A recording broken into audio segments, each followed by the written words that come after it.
Sahabat Fresh Juice, dimanapun Anda berada, sesaat lagi kita akan mendengarkan Fresh Juice Minggu 5 Desember 2021 bersama Romo Dwi Joko dari Surabaya. Selamat mendengarkan.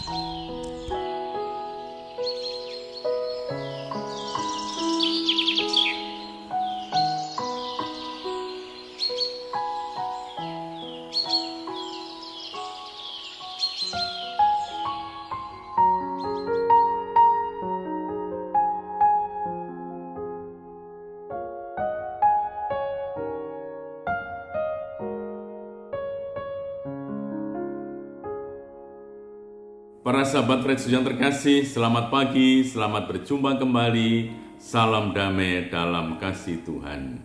Hari ini, hari Minggu kedua dalam masa Advent. Kita akan mendengarkan renungan yang diambil dari Injil Lukas, bab 3, ayat 1 sampai dengan 6. Mari sejenak kita membuka hati, mendengarkan sabda Tuhan.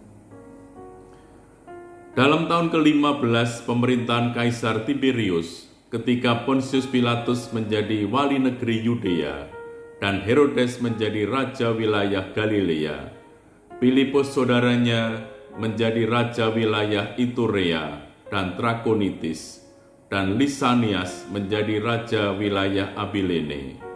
Pada waktu Hanas dan Kayafas menjadi imam agung, datanglah firman Allah kepada Yohanes, anak Zakaria, di padang gurun.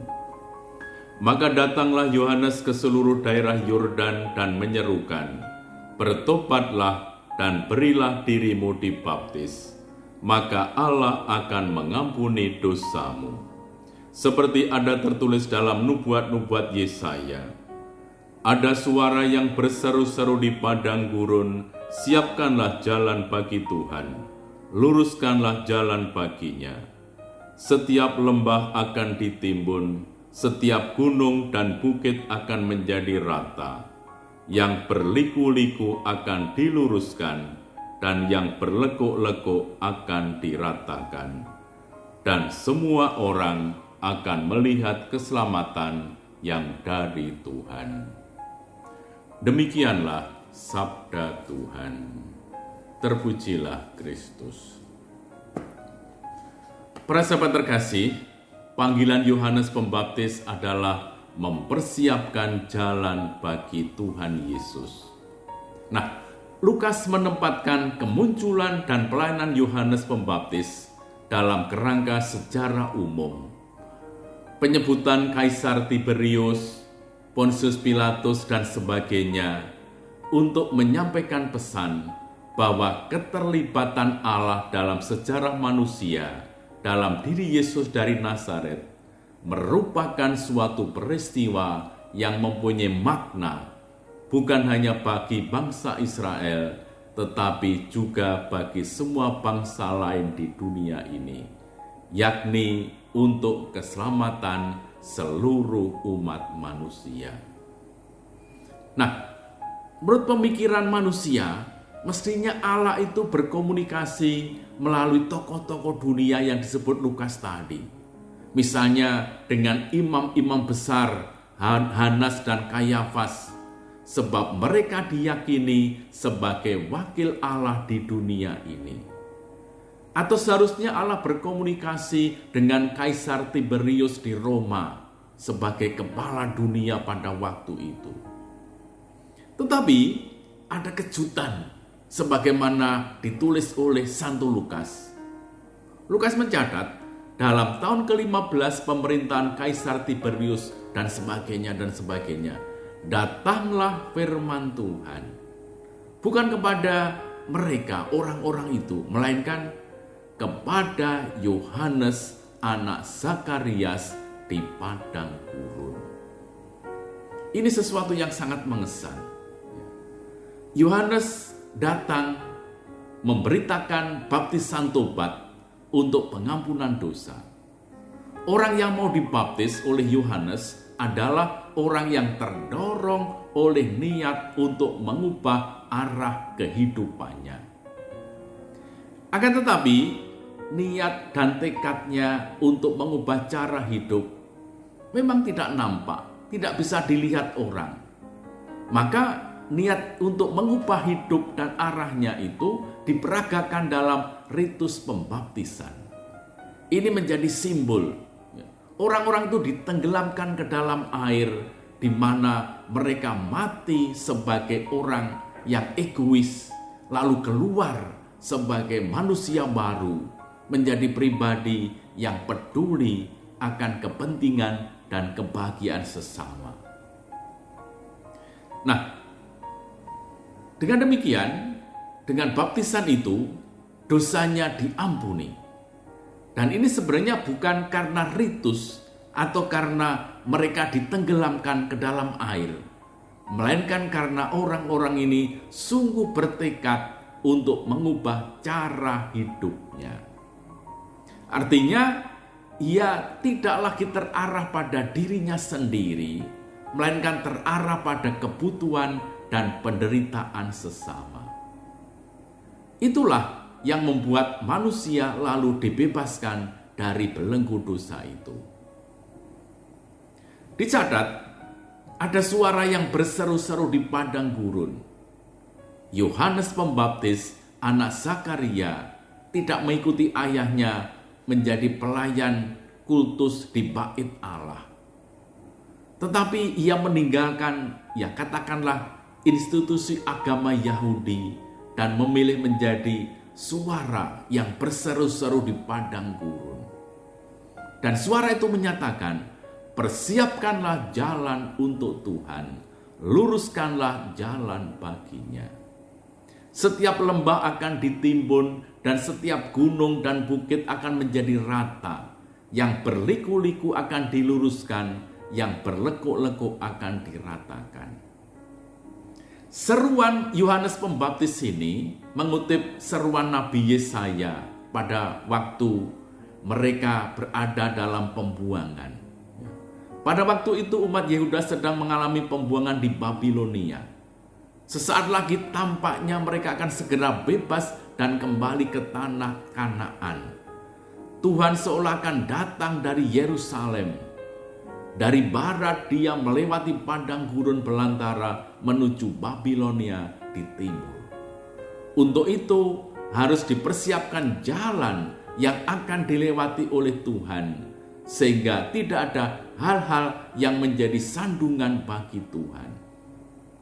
Nah, seruan ini sebenarnya merupakan sebuah seruan rohani bagi umat Tuhan, baik pada waktu itu, zaman dulu, maupun juga zaman sekarang ini. Kita semua diminta untuk mempersiapkan hati dan hidup selayaknya untuk menyambut kehadirannya. Jalan hidup kita harus diluruskan. Lembah itu menggambarkan hati yang seringkali putus asa dan jauh dari Tuhan. Ini harus ditimbun dengan kepercayaan dan penuh pengharapan hanya kepada Dia. Gunung dan bukit kesombongan harus diratakan. Cara hidup kita yang berliku-liku, yang seringkali seenaknya dan tidak benar, haruslah diluruskan. Jalan hidup yang berlekuk-lekuk, yang tidak stabil, tidak konsisten dalam iman harus dikuatkan.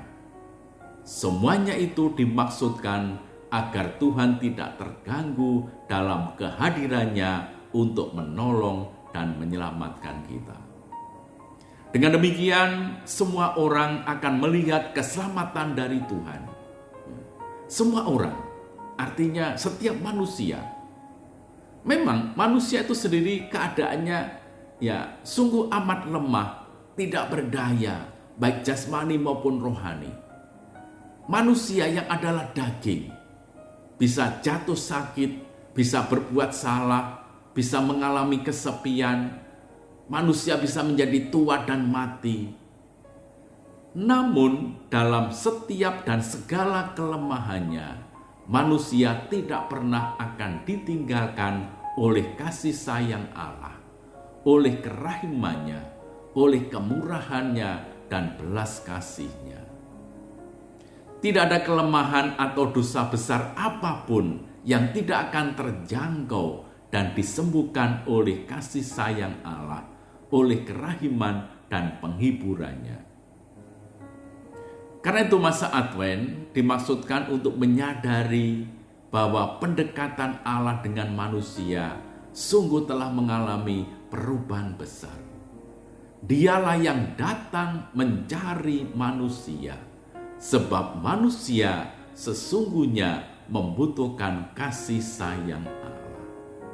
Tanpa Allah, manusia akan mati.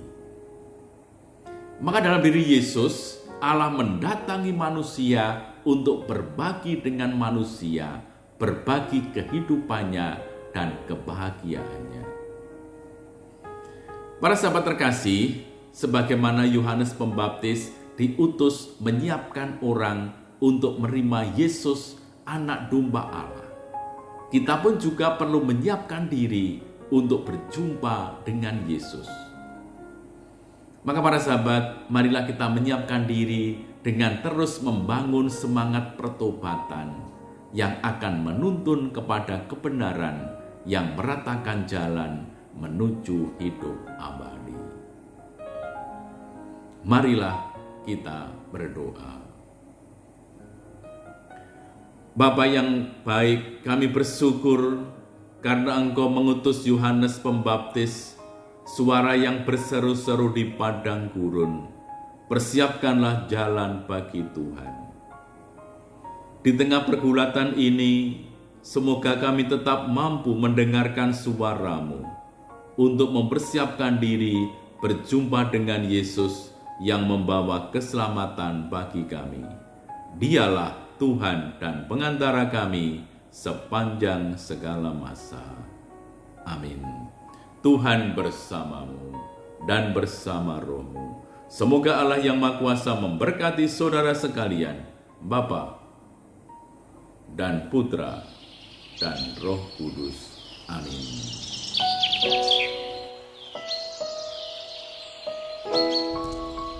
Sahabat Fresh Juice, kita baru saja mendengarkan Fresh Juice Minggu 5 Desember 2021. Terima kasih kepada Romo Dwi Joko untuk renungannya pada hari ini. Sampai berjumpa kembali dalam Fresh Juice edisi selanjutnya. Jaga kesehatan dan salam Fresh Juice.